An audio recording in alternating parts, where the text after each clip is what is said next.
boys and girls, and welcome to the concession stand here on the KB Radio Network. I am your host, Kevin Reed, and this is the review of Warner Brothers' new Monsterverse film, Godzilla X Kong, The New Empire, which is currently out in theaters, directed by Adam Wingard, starring Rebecca Hall, Brian Tyree Henry, and Dan Stevens.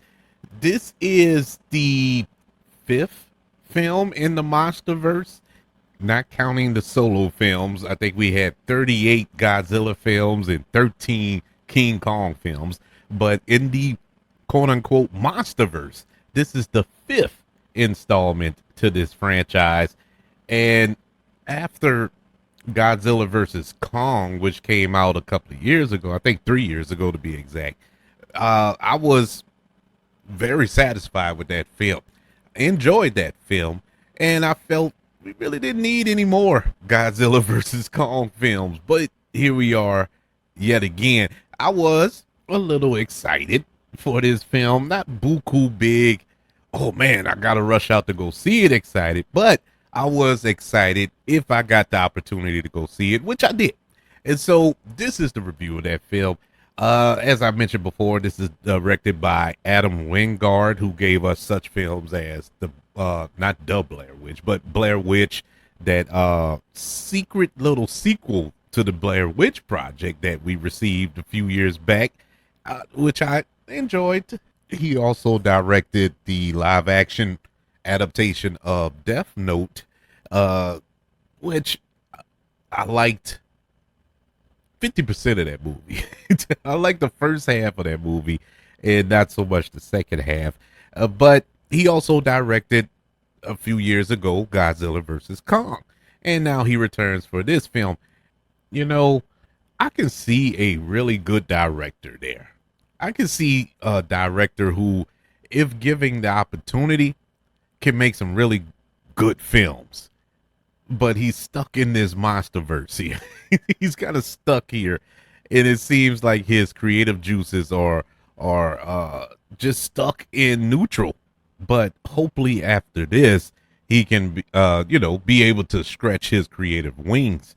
He do have a couple of projects that has piqued my curiosity coming down the pipe.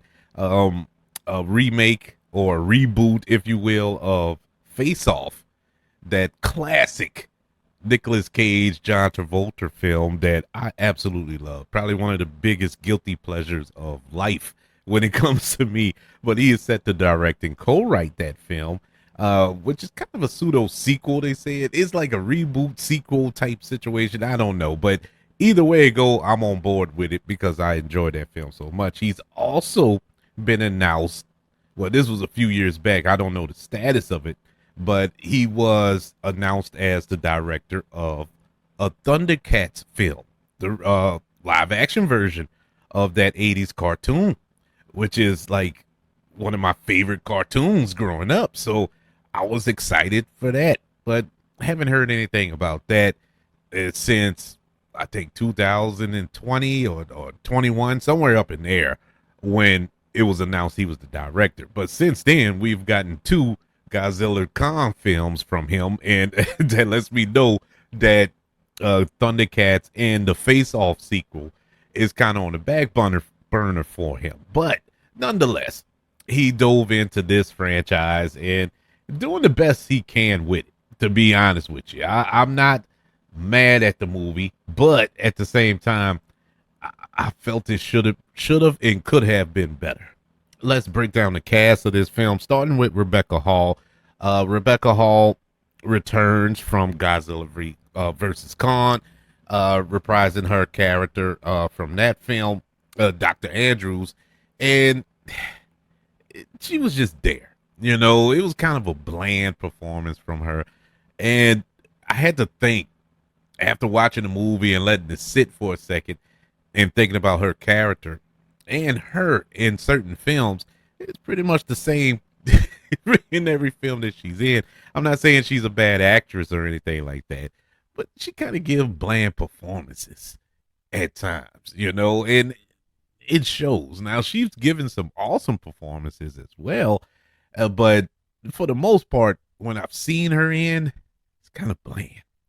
And coincidentally, it's been in big budget films like Iron Man 3. You know, these two Godzilla Khan films. It was bland, and I think the reason for that is some actors and actresses aren't made for big budget blockbuster films. They're good with the independent smaller film circuit, and that's where they shine. And that's not to knock them, that's just what it is.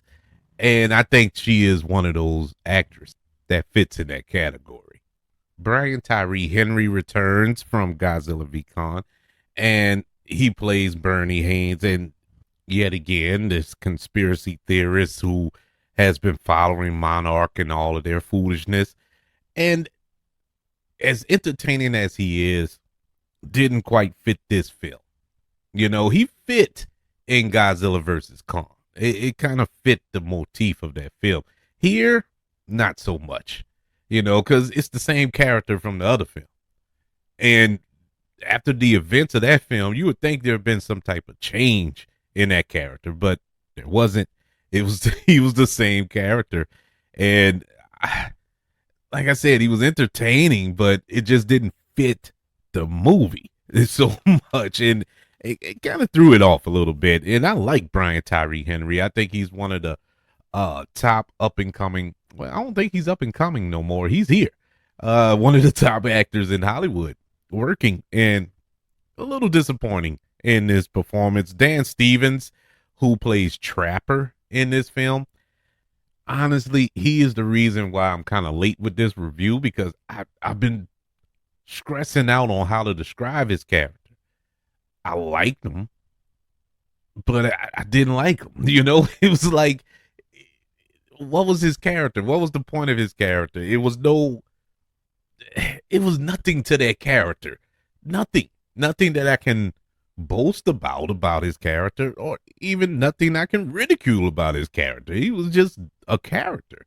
And Dan Stevens deserved better than that. And Dan Stevens and Adam Wingard have worked together before, I think in The Guest, which was a good movie. And he was the star of that. So they're working together again in this film, and it just did nothing. It was nothing. That character was nothing to me. Um let's knock out some goods about this movie. What did I like about Godzilla X Khan, The New Empire? Well, the battles were fire. The battles were entertaining, and you go there just to see these giant monsters fight. And you do get that. You do get that. And not enough, but you do get it throughout this film. And when they do fight, when there are fights in this film, it is very entertaining. And that's what you signed up for when you went to go see it. The problem was it wasn't enough of it. It was few and far between in this movie. But it was exciting to see those battles in this film. Now, at its core, this film is a kid's film. I got that early on. About 10 minutes in, it felt like a kid's film. Like, okay, I don't think this movie is made for me or anybody else in my demographic. This is for kids. It wasn't, and I ain't talking little kids. This isn't PG. It's like, I don't know, this. It just felt really kiddie. And the reason I say that's a good thing, I put that in the good category. You have new fans. You have new fans to this franchise who can appreciate it, and they can grow in this franchise, in this material. Go back and watch some of the old Godzilla films, King Kong films, and become fans. This could be a good introduction for younger viewers. But for the older audience who has followed these films for years, decades even, it's it isn't super satisfying to us. But I think for the kids, they would love it. I think they would like this movie. It is fun for the kiddies who watch Godzilla v Kong or X Kong, The New Empire. My bads in this film, and as you can tell, There are more bads than goods because I only have two goods. Well, one and a half good, I guess you could say. But I have a whole lot of bads. this movie, this movie is soulless. This movie has no human connection. There isn't a human character I can connect with in this film, and that's sad to say because there's not a lot of Kong and Godzilla in this movie. And so there's a lot of human characters in the film, but I connected with not one. Not one. And it just felt like it just didn't have any soul. And I know there are going to be fans of this film that'll sit here and listen to this and be like, hey, wait, it's a Godzilla Kong movie. Why are you worried about the human? Look, I get all that. And look, I know I went to the movie to see Godzilla and Kong. I didn't care about the human characters. And that's what I am about every one of these Monsterverse movies. I don't care about the people. I want to see Godzilla. I want to see King Kong, but at the same time, I need some kind of connection there. And I didn't get it in this film. The special effects were underwhelming. It was a lot of CG in this movie, a lot of CG, and it just didn't click. CG works when it's sparingly used. And, not when you have to. Let me use an example. Think about the Star Wars prequels, and that is nothing but CG, nothing but green screen. And a lot of people were disconnected from that movie because it looked like a cartoon. It just didn't feel real. You go to the original trilogy where you had nothing but practical effects, majority practical effects. It felt real. It felt, like you can connect to that movie. And that's why it has lasted for generations, why people still continue to follow behind it because of the feel of that first Star Wars film, A New Hope, back in the 70s, because it felt real. Now, with this film, I know we can't use practical effects for a lot of this stuff.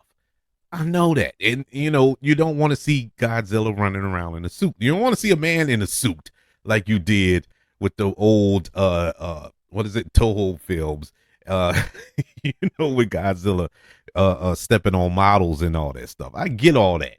Yes, of course you need special effects, CG. But it was so much, and it just looked cartoonish. It wasn't at its best, the CG. Now, not all of it was bad. They had some really good special effects in certain shots and certain scenes, but the majority just did not look good. And for a film like this, it needed to knock it out the park, and it didn't. This film was 30 to 35 minutes longer than what it needed to be.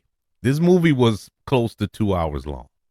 2 hours long, and it didn't need to be because it wasn't like it was telling a thought-provoking story. It was, it was boring at times. It was very boring because you had a battle here, and it took about 40 minutes to get to a battle, and then you get 20 minutes of nothing. Then you get another 5-minute battle, and then it goes back to 20, 30 minutes of nothing. Oh man, I'm sitting there like, oh my God, tapping my watch. Like, come on, let's get on with it. Let's get on with it. Speaking of tapping my watch, we had to wait an hour before we got to see the villain. We didn't see the villain until we was a whole hour into this movie. And it's like, they should have been set that up. What were they doing? I mean, they wasted so much time on exposition that we didn't even need for this movie. It was so horribly written. It was horribly written and executed. The villain did come, and I enjoyed the villain was cool. Scar King, he was cool. I like his little swag. It was cool. Wasn't enough of him. He came too late. And then the little thing that he was not little, but the Titan that he was controlling was interesting. And that story was interesting, how he got to control that Titan. But they didn't even get into that. You could have wasted 30, 45 minutes on, explaining all of that. That would be interesting. But we didn't get that. We got a little 5-minute throwaway scene to explain that away. It's like, come on, man. The interesting parts you should have harped on, and they didn't. The uninteresting parts, that's what they harped on. Yeah, disappointing. Speaking of waiting for a character to pop up, this movie is called Godzilla v. Kong, The New Empire. If Godzilla was in this movie for 20 minutes, that's a lot. I don't even think he was in the movie that long. He was barely. This is Godzilla. Godzilla, man. King of the monsters. Not in the movie. Barely in the movie. Now, I get in this Monsterverse that King Kong is the quote unquote star. So they've harped a lot on King Kong. They did it in Godzilla v. Kong. I get it. All right, fine. You needed a hero out of one of them, and they picked King Kong. I get it. Now I'm cool with it. I didn't have a problem with that. All right. We get in this film. We all know that they're teaming up. Let's get more of them. No, we didn't. No, we didn't. It was so much King Kong. You actually forget that Godzilla was in this movie at one point. At least I did. I'm like, oh yeah. When he popped up, I'm like, oh yeah, this is Godzilla v. Kong. All right, cool. He's in this movie. And then he disappears again for about 30 minutes. It's like, what is going on? What is going on here? Yeah, that was super disappointing. One of the goods that I left out, I mentioned the battle. And the reason I left it out because I mentioned the battles were fire, but I got to give this particular battle its due. The final battle between the Scar King and the Titan he's controlling and Kong and Godzilla. That was fire. That was a really, really good scene. I really enjoyed that. Somewhat saved the movie. Saved it from being horrible. It saved it from that. But it was cool. At the end of the day, I will say this about this film. If you go to see the battles, you just dare to see the battles. The battles in here are awesome. And so you will be entertained by that. If you're going to see a story, you will be solely disappointed. You would be disappointed beyond belief. If you're going to see this special effects spectacle, you will be disappointed. But the two takeaways that I got from this film that I can enjoy, I did enjoy Kong. I enjoyed him in this film because you get a lot of it. There's a lot of King Kong in this movie. This is at its core a King Kong film. And so you get a lot of that story, and I enjoyed him, and I enjoyed the battles. And, hey, I guess if that's what it is, that's what it is. Godzilla x Kong, The New Empire, gets a letter grade of a C-. Yeah, it was almost lower than that. And honestly, if I had to stop like an hour and a half in and grade it, it would have been an F. The end of this movie literally saved it. That final battle literally saved this movie from D to F category.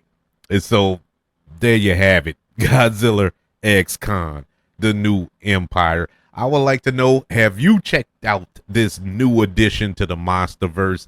I would love to know your thoughts. Email the show, kbradiopodcast@gmail.com. You could also contact the show on all social media platforms. Just search for the KB Radio Network.